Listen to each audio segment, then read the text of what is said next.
Today, I am very pleased to welcome Kim Rivard, Transition Coordinator, Kevin Driscoll, Information and Referral Specialist, and Pam Moon, Volunteer Enhancement Coordinator from the NEK Council on Aging. They are here to share who they are, what they offer, and how they support older adults in our community. So, please join me in welcoming our special guest. Okay.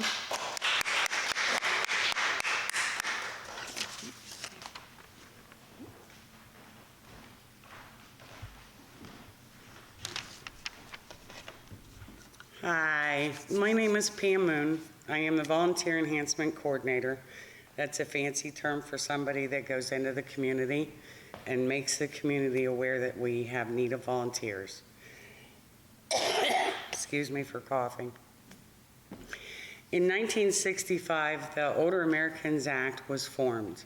When the legislators formed that, a big part of that was knowing that volunteering was going to have to be a component to meet the needs of the seniors in the areas. Volunteers do anything from helping to get groceries, taking folks to doctor's appointments, anything that it's personal. We've even had occasions to take somebody out for a haircut. They provide friendship. We have phone companions, folks that just call people that are homebound once a week, once every 2 weeks, whenever the client wants it, just to chat, just to keep those walls from closing in on them.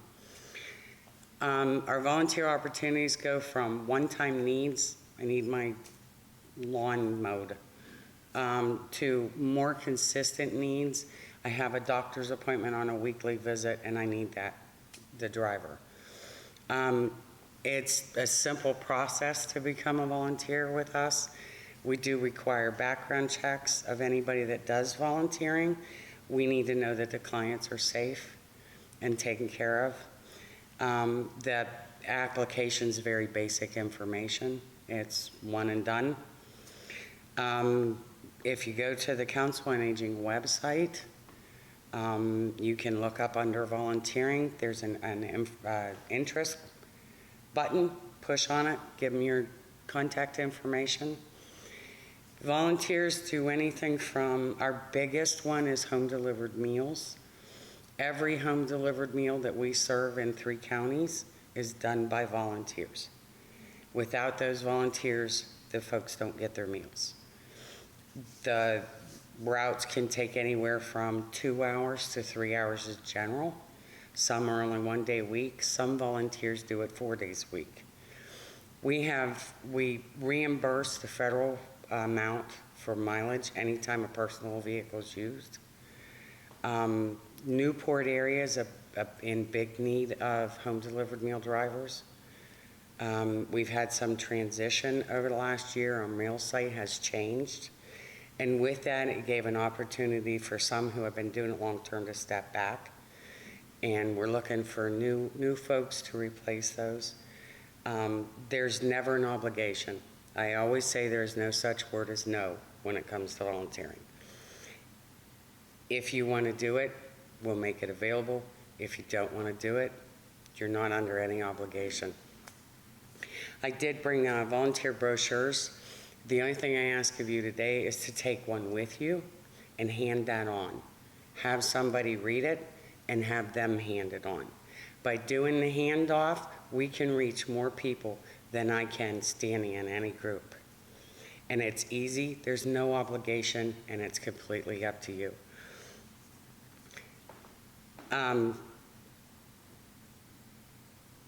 The best thing that I can share with you in our volunteering was right after I'd started almost 3 years ago. We had a gentleman call us and needed somebody to come help do the hedges and clean up his yard a little. Got a hold of a volunteer and said, would you be interested? It was way out of what he had always been doing. He's like, yeah, I'll go do that. That'd be a great way to spend a day. I got a call about a week later, and these two just hit it off. It was a one and done thing, but they see each other every week now. And I'll never forget the volunteer calling me up going, that is the best thing anybody ever asked me to do. He said, we're going to make cocktails next week, and we're going to do this week, and I have a movie I'm going to take over. And they've got all these long-term plans. 3 years later, they're still getting together every week. This was a gentleman that was shut into his home, had no visitors, and finally made himself reach out and say, hey, I need a little help. And I always say the first thing we want to offer somebody is friendship. Whether it's a home-delivered meal driver, some of these folks, they drop off a meal and they leave, but sometimes that's the only person that they see in a day. And it's so important to those folks shut in. My grandmother used to get home-delivered meals, and it was, I have to be at the door at noon. I will not miss my driver. And every day, he'd drop off the meal, how you doing, Loretta? And it was the light of her life to have him hand that meal and smile at her. So the first thing that volunteers offer is friendship and a smile. If you know of anybody that's interested in giving a little bit of time, we'll find something to fit them. There's also on our website under volunteering, community needs, current volunteer needs that we have that are out there. We serve Caledonia, we serve Essex, and we serve Orleans. So it can be anywhere in that area. If you know of anybody that's interested, please reach out to us. We'd love to meet you. Thank you.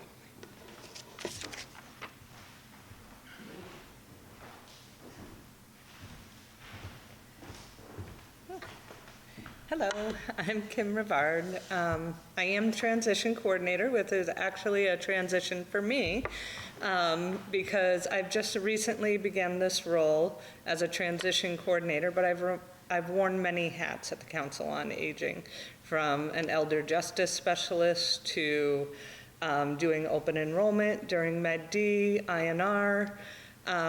So I've been here in August, will be 15 years. And was asked to speak about the different programs at the Council on Aging. And one thing is, it never hurts to call and ask with a question.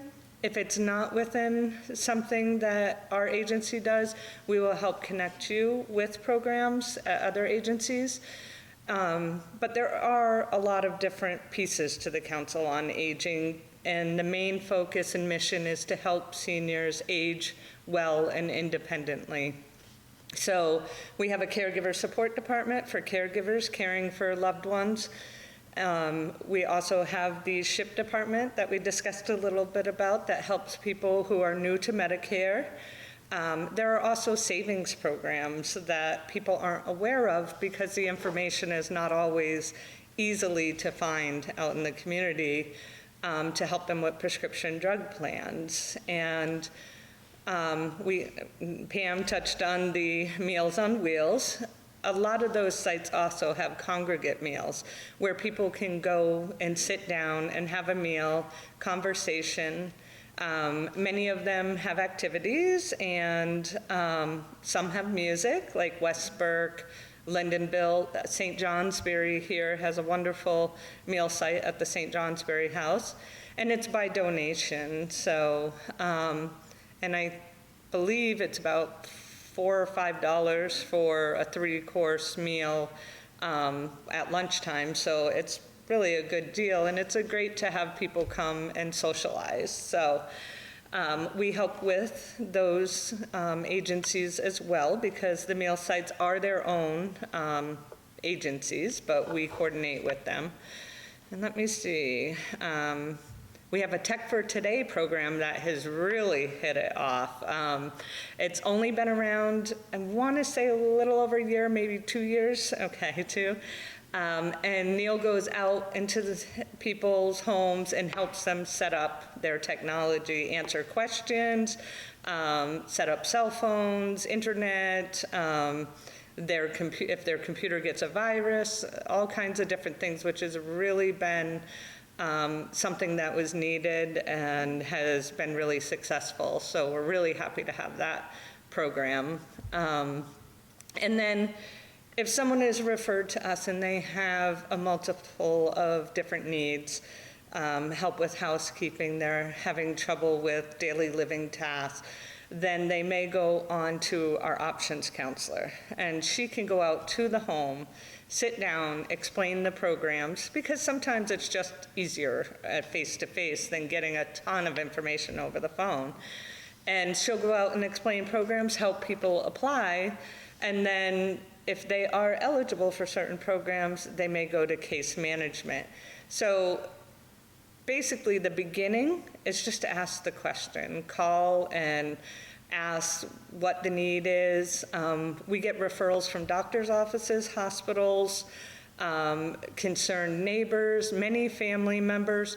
The calls come in a variety of different ways, and from individuals themselves who sometimes start off the conversation by, I don't know if you can help me, or if this is the right place to call, but we love it because, you know, even if we're not, we are always continuing growing and changing and doing trainings to help them connect with resources to help them. So anybody have any questions? I know I throw a lot of information out there. Oh. No? You've heard of it? So, what would make an individual eligible for some of these services, such as housekeeping or yard work or going to the doctors, or is it like a particular requirements they have to meet? So a lot of programs have different qualifications, so that's why our INR specialists, when they answer the phone, kind of do an intake and find out what the need is, what their strengths are, and then we make referrals within the agency. It might go to our volunteer department if the person needed help with yard work. It might go to options if they need help with housekeeping to see if there's programs from the state. They're not only our programs that we help people with, we also help them apply for any state programs. Home modifications and repairs for ramps and walk-in showers, things like that are also something we get a lot of calls on when someone is no longer comfortable, I should say, to get into a big tub, or especially a clawfoot tub. I love them, but they're pretty high. So there's programs through the USDA, plans like NEDO, Rural Edge. So we'll connect them and help them with the paperwork if that's what they're looking for. So. What's needed in Newport? What's the what? What is needed in Newport? Oh, volunteer-wise? Yeah. The need was, that Pam spoke of, was home-delivered meals drivers. But volunteers will sometimes say, I only have an hour a week. And that's great because there's always someone who, as the telephone program, that might be a good fit for someone who only has an hour a week. So it varies, though.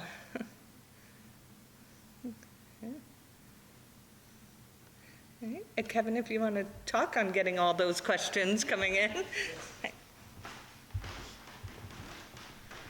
So hi, everyone. My name is Kevin Driscoll, and I'm the Information and Referral Specialist. And so I'm kind of on the front line when we do get these tickets or voicemails from the community looking for our services.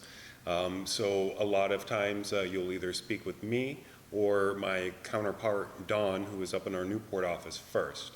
And so we triage those calls, and then we ask those questions to determine where that call needs to go. And if we determine if it needs to go to certain areas that have income requirements or eligibility guidelines, then we try to get as much information as we can, as well as housing, living situation, just really as much demographic information as we can right away, so that when we do send that to our other case managers or the options counselors, they already have a good picture of what's going on, and so that they're able to better assist them quicker. And does anyone have any questions about how that process works? I'd like to know, when delivering meals, is there a central location where the meal is picked up and delivered? For example, if it were Newport, is there a central place in Newport Yes. So you pick up a meal, and then you're told, okay, it goes to this particular address. Okay. Yes, there's, I'd say, probably about a dozen or maybe a little bit more meal sites scattered throughout the Northeast Kingdom. And each meal site either will handle just a certain town, like St. Johnsbury. It's such a big area that they can really only focus on there. But the meal site up in Canaan may, help with Averill or, Holland or some of those other smaller towns, just because of how rural they are. But Are the meals made at the website, and are they made by volunteers? so the meals are made at each individual site. And it does depend. Some are made by volunteers, some are made by restaurants or people that are running restaurants and also help with the home delivered meals. But it does depend on the location. And the menus will often be different between location to location as well. So. And are there some people who volunteer as cooks? Yeah, I believe so. I haven't had one come across my desk yet, but I do know that there is volunteers who do help assist with preparing the food.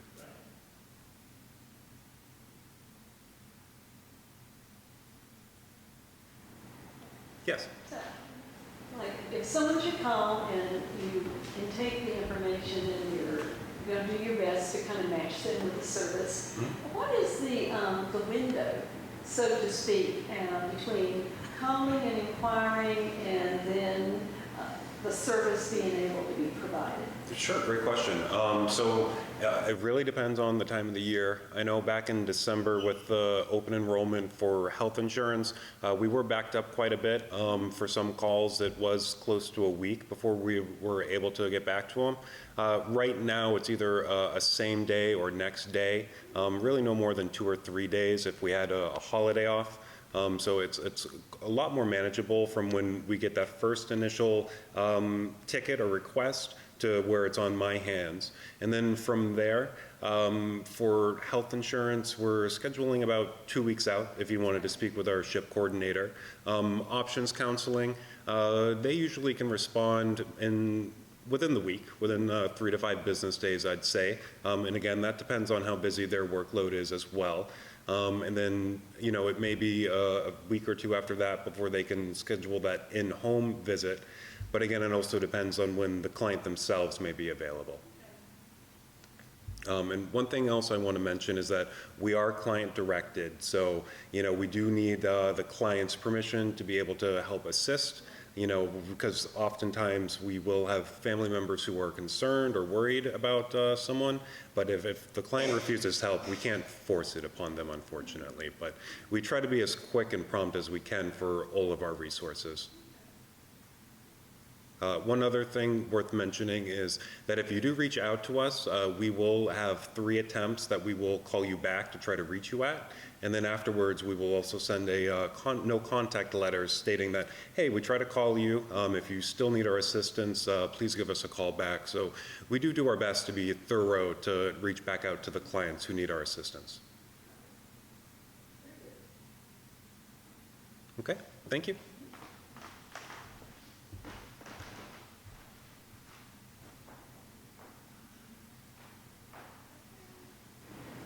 I have another question. So, we have to do it at night or? Yeah, for me. Oh, for either one of you, because I'm not sure. Okay. Yeah. Okay. I understand that, and I'm not sure if this is correct.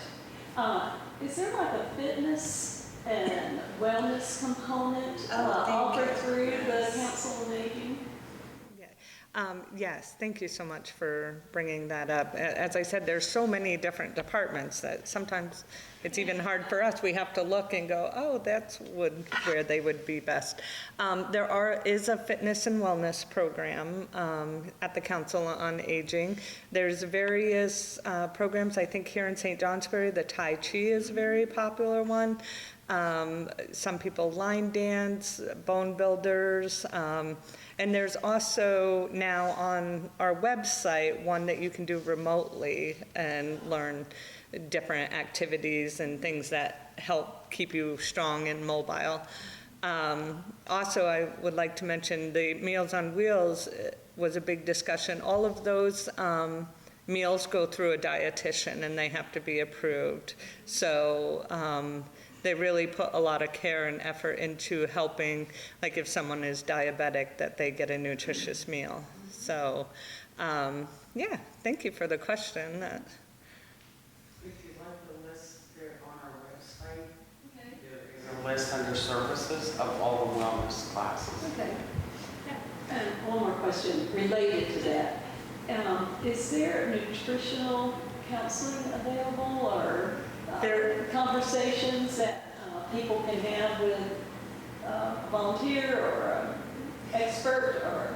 A lot of times, Meals on Wheels referrals will record a score and they'll be sent to a registered dietitian, but anyone could call and request to speak with the dietitian, and then that's another referral that would go to our nutrition coordinator to schedule with the dietitian.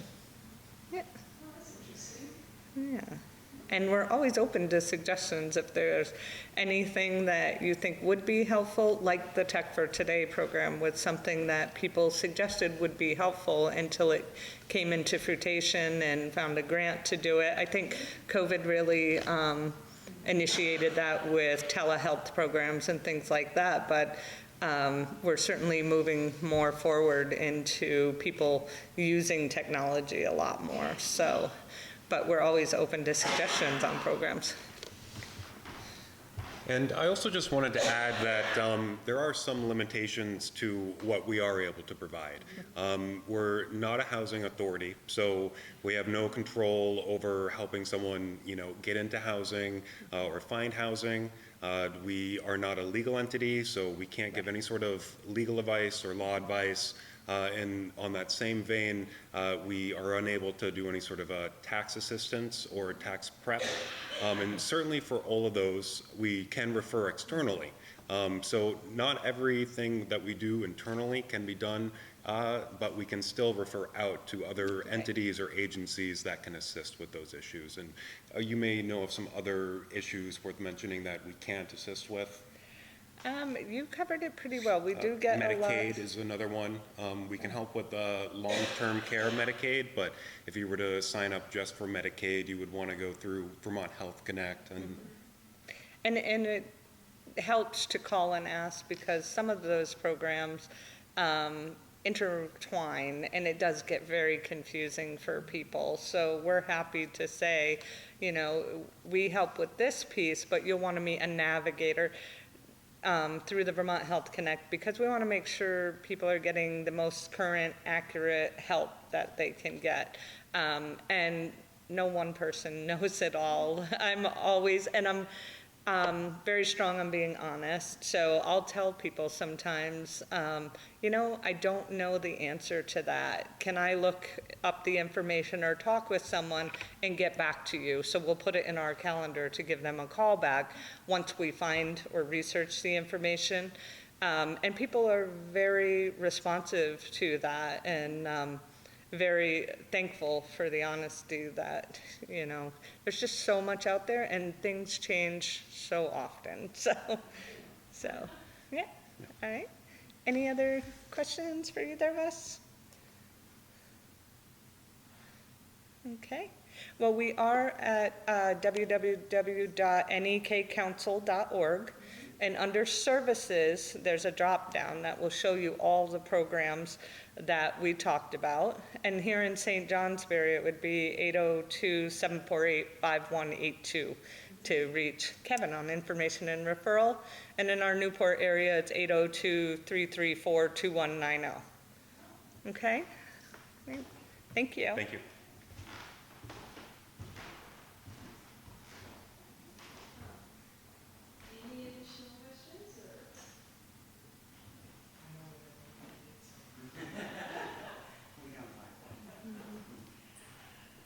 Well, I learned a lot, so thank you very much. And I have to say, selfishly, I'm the one who really wanted this. Because as time has passed and different patrons have come in and asked us questions, You know, once I did some research myself, I realized, oh, the Council on the Aging has the information I needed. So, and now that I'm kind of in that age group myself, you know, I'm feeling like there's some definite benefits at your organization for me, so thank you. Anyway, thanks again for coming. We really appreciate it. And we will be sure to contact you or refer people as we come across them. So thank you again for giving us your time.